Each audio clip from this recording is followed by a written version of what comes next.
my dad used to have this expression, which was, we promote people to their level of incompetence. It just kind of, gave me some childhood memories when you were talking about, when you find somebody good and they get good, keep them there and don't start throwing more things on. Unless we're very careful, it is what we do.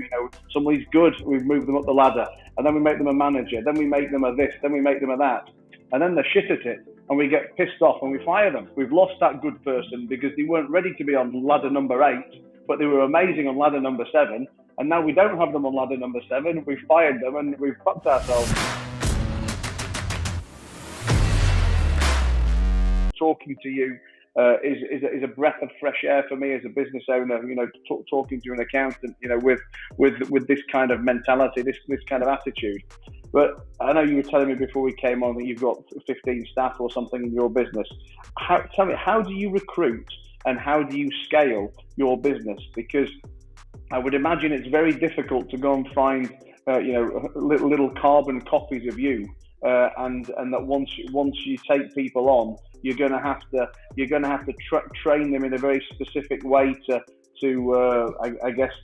replicate your ethos, and it must make it very difficult for you to scale this business. But I'm very interested in what kind of people you try and recruit, and then how you train them when you take them on. That's a very good question. I think any business owner who try to deliver the level and passion of service they deliver, everyone would find this question relevant. I came to the conclusion on this topic that you have to create the system and then you make system work. So, and don't employ yourself as a quality controller, because if you, in the attempt of controlling quality, putting yourself in charge of that, that's the road to downhill to the burnout.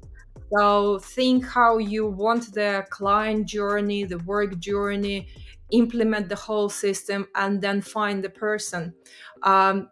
We recruit we only recruit internally. We do not use the agencies. I burn my fingers. So I prefer to speak with any potential recruit in our company at least couple of times. And this is a very well-known model: hire slow, fire fast. So this is exactly what I'm standing by.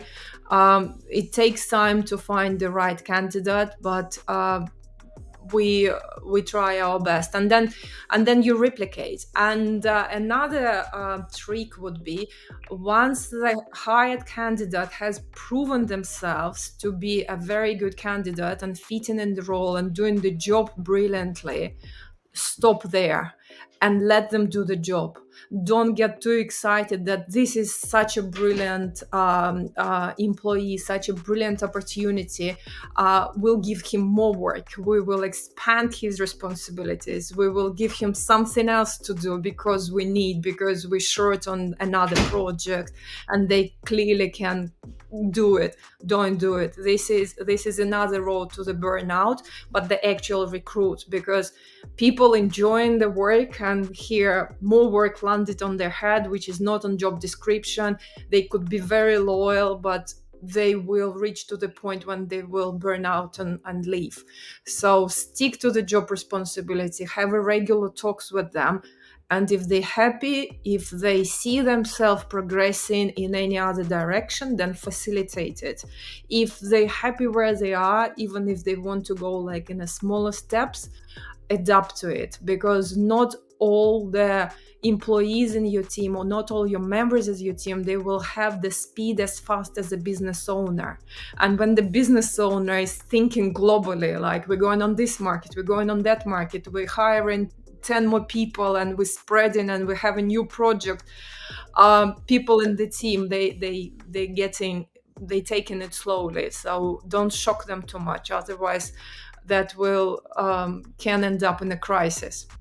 Yeah, no, I mean, two interesting things you say there, and I'm going to be very careful saying two interesting things you say there, because I'm going to get to the end of the first one and I've forgotten the second one again. But no, I mean, I think I often make the mistake of thinking everybody is like me, and when, you talk about going off in different directions and doing this and doing the other, and then I get disappointed that, that there's only one person out of 100 people who've been able to come along with me. So I think, that's something I've been trying to get better at over the last months and years of not being overcritical of people who are great in their lane, but aren't necessarily any good in my lane, and I've got to accept them and applaud them for what they are. And the other thing I was thinking about earlier, it just reminded me of something as a kid that I always used to hear my dad say. My dad was owned a business, and I guess I kind of grew up in a reasonably entrepreneurial family. But my dad used to have this expression, which was, we promote people to their level of incompetence. It just kind of, gave me some childhood memories when you were talking about, when you find somebody good and they get good, keep them there and don't start throwing more things on.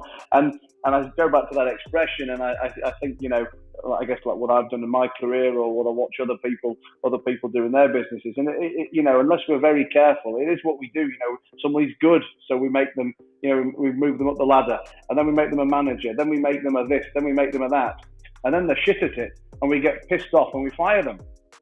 And we've lost that good person because they weren't ready to be on ladder number 8, but they were amazing on ladder number 7. And now we don't have them on ladder number 7. We've fired them and we've fucked ourselves, So it's an interesting thing to always be conscious of.